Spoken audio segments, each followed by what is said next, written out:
আমরা রয়েছি ভগবানের কথামৃত পান করছি। তা এই কথামৃত আমরা পান করে আমরা অমর হব।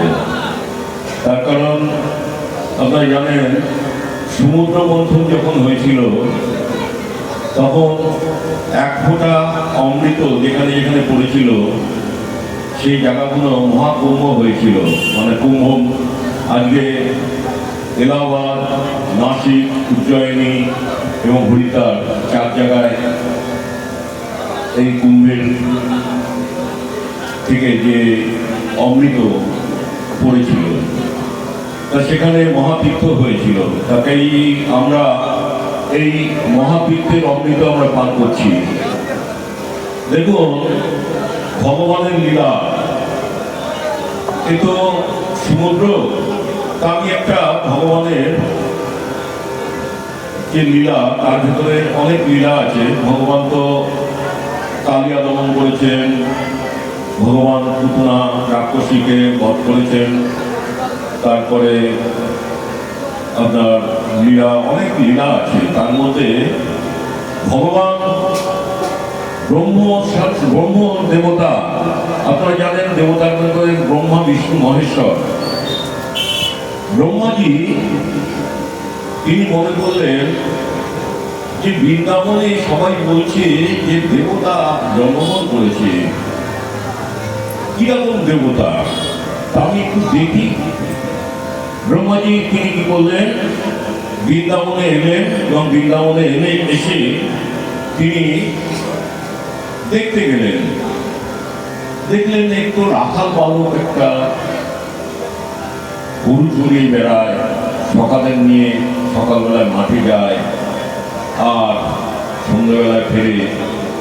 ব্রহ্মা কি করলেন, এবং আরো দেখলেন যে এই বালকটা কিরকম স্বভাবের, ভগবান এরকম স্বভাবের হয় নাকি, ভগবান এটো খায় নাকি, ভগবান বাচ্চাদের মানে সকালের সাথে খেলা করছেন এবং খাওয়াচ্ছেন, সকালের নিজে হাতে খাইয়ে দিচ্ছেন এবং সকালের এটো নিজে খেলাচ্ছেন।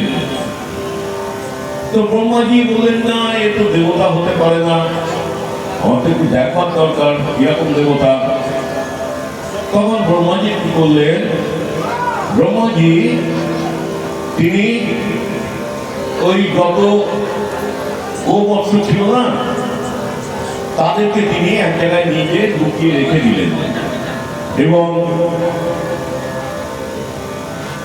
এবার যখন সেই গোবৎসদের পাওয়া গেল না, তখন এই সমস্ত সখাগণ তারা গেল গোবৎসদের খুঁজতে, এবং ব্রহ্মা তাদেরকেও পেয়ে সেখানে তাদেরকেও লুকিয়ে ফেললেন।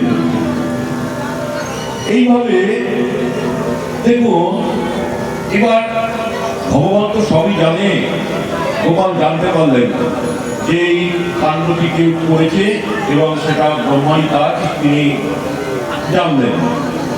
এবং তিনি কি করলেন, নতুন করে তিনি বাঁশি দিয়ে যত গোপ বালক ছিল এবং যত গোবৎস ছিল তিনি সৃষ্টি করলেন।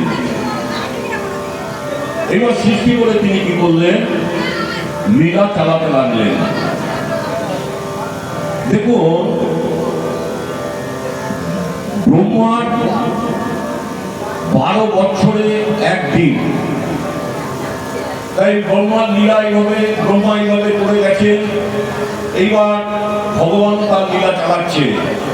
ভগবান প্রতিদিন ওই যত সৃষ্টি করেছিল বাঁশি সুরে, যত গোপ বালকদের সৃষ্টি করেছিল এবং যত গোবৎস সৃষ্টি করেছিল তাদের নিয়ে রেগুলার ওই মাঠে যান এবং ধেনু চড়ান এবং চড়িয়ে সন্ধ্যেবেলায় ফিরে আসেন বাসায়। এবং যত মায়েরা তারা আগে যত তাদের সন্তানদের ভালোবাসতো না, তার থেকে অনেক বেশি ভালোবাসে তাদের সন্তানদের। আসলে কি হয়েছে বলেন তো, ভগবান নিজে তো সব হয়েছেন। আসলে তারা চিন্তা করেছিল যে আমরা ভগবান গোপালকে যদি সন্তান রূপে পাই, এবার তাদের মনোবাঞ্ছা তো পূর্ণ করতে হবে। তাই ভগবান সেই মনোবাঞ্ছাটা পূর্ণ করে দিয়েছেন। আর দাদিগণও চিন্তা করেছিল যে আমরা যদি আমার নিজের শিশু গাভী থাকে, নিজের সন্তান যদি ভগবান হন, তাহলে কীরকম হয়। তাদেরকেও তিনি সৃষ্টি করলেন এবং সেই গাভীগুলোর বাচ্চাগুলোকে সেই গাভীরা আরও বেশি স্নেহ করে তাদেরকে গা চেপে দিতে লাগলো এবং তাদেরকে এইভাবে, আসলে সবই তো হয়েছে ভগবান নিজে। এইভাবে লীলা চলতে থাকলো।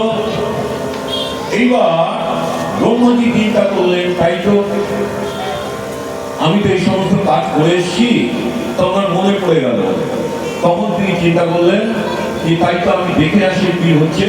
তখন যে দেখলেন যেরকম লীলা চলছিল সেরকম লীলা চলছে, অথচ যাদেরকে আমি আটকে রেখেছিলাম তারা সেখানেই রয়েছে।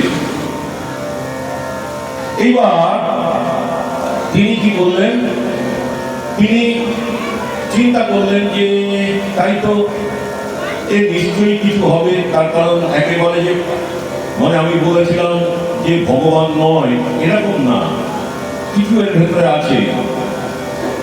এইবার ভগবান শ্রীকৃষ্ণ তিনিও চিন্তা করলেন ব্রহ্মাজিকে একটা শিক্ষা দিতে হবে।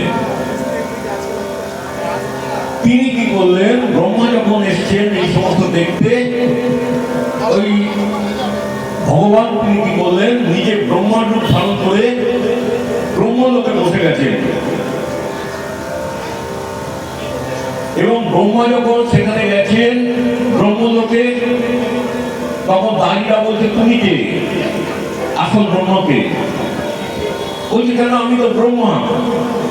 বলছে না, তুমি ব্রহ্মা কি করে হবে, ব্রহ্মা তো আমাদের ভেতরে রয়েছে। আসলে ভগবান শ্রীকৃষ্ণ তিনি তো ব্রহ্মা হয়ে বসে রয়েছেন। এইবার ব্রহ্মার তো আর কিছু বলার নেই, তিনি চিন্তা করছেন যে তো ওনারই কাজ, লীলাময়ের কাজ। এইবার ব্রহ্মা তখন বুঝতে পারলেন, বুঝতে পেরে প্রভুর কাছে বললেন যে প্রভু, আমি খুব শিক্ষা হয়েছে, কারণ তোমাকে পরীক্ষা করা করতে গিয়ে আমার চরম শিক্ষা হয়েছে। তো ব্রহ্মা তখন ভগবানকে মানলেন যে হ্যাঁ, এই বৃন্দাবনে ভগবানের জন্ম হয়েছে। এটা হচ্ছে ব্রহ্ম বৈবর্ত লীলা, এবং এই লীলা অনেক লীলা আছে। ভগবানের এই যে গোপীরা, গোপীরা কে জানেন? গোপীরা হচ্ছেন এক একজন ঋষি। 16,000 ঋষি ছিল। এই ঋষিরা ভগবানের তপস্যা করেছিল যে আমরা ভগবানকে খুব আপন করে পেতে চাই। ত্রেতা যুগে রামচন্দ্রকে বলেছিল যে তোমাকে ভগবান পুরুষোত্তম রামচন্দ্রকে বলেছিলেন যে আমরা তোমাকে আপন করে পেতে চাই। বললো এই যুগে তো হবে না, আমি যখন তারপরে শ্রীকৃষ্ণ রূপে জন্মগ্রহণ করবো তখন তোমাদের এই মনোবাঞ্ছা পূর্ণ করবো। আর কপিরা হলেন সেই ঋষিরা। আর তো নাম কর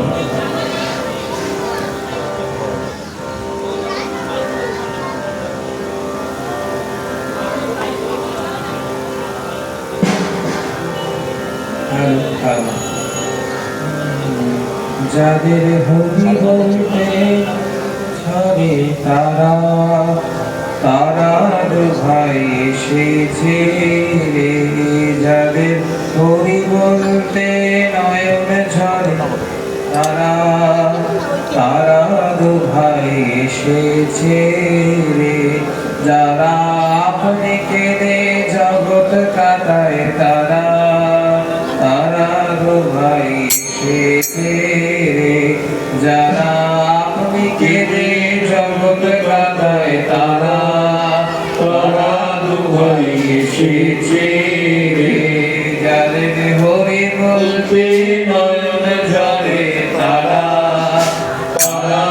ভাই এসেছে তারা ভাই এসেছে তারা ভাই এসেছে তারা ভাই এসেছে তারা ভাই এসেছে আমার প্রেম যাচ্ছে তারা ভাই এসেছে যারা আমার প্রেম যাচ্ছে তারা ভাই এসেছে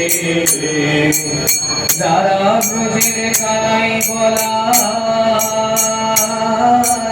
যারা ব্রজের মাখন চোর তারা ভাই এসেছে যারা ব্রজের কানাই বলা যারা ব্রজের মাখন চোর তারা ভাই এসেছে যাদের হরি বলতে নয়ন ঝরে তারা ভাই এসেছে যারা জাতির বিচার নাহি করে তারা ভাই এসেছে যারা জাতির বিচার নাহি করে তারা ভাই এসেছে যারা পামরে বলে দেয় তারা ভাই এসেছে যারা আমারে বলে দেয় তারা ভাই এসেছে যাদের হরি বলতে নয়ন ঝরে তারা ভাই এসেছে যারা বলতে নয়ন ঝরে তারা ভাই এসেছে তারা ভাই এসেছে ভাই এসেছে সবাই বলুন তারা ভাই এসেছে তারা ভাই এসেছে আপনি পেতে জগৎ মাতা তারা ভাই এসেছে আপনি পেতে জগৎ মাতায় তারা ভাই এসেছে যারা হরি হয়ে হরি বলে তারা ভাই এসেছে হরি হয়ে হরি বলে তারা ভাই এসেছে তারা ভাই এসেছে তারা ভাই এসেছে জগাই মাথায় উদ্ধারিত তারা ভাই এসেছে যারা সবাই মাতায় উত্তরীয় তারা ভাই এসেছে যারা পাগল নাহি বাঁচে তারা ভাই এসেছে যারা পাগল নাহি বাঁচে তারা ভাই এসেছে যারা নিত্যরতে গৌরিতা নিত্যরতে গৌরিতায় তারা ভাই এসেছে যারা নিত্যরতে গৌরিতা নিত্যরতে গৌরিতায় তারা ভাই এসেছে যাদের হরি বলতে নয়ন ঝরে তারা ভাই এসেছে একবার গোর হরি বল নিতাই হরি বল রাম হরি বল আমার দয়াল হরি বল একবার গোর হরি বল নিতাই হরি বল রাম হরি বল আমার দয়াল হরি বল হরি বল হরি বল হরি বল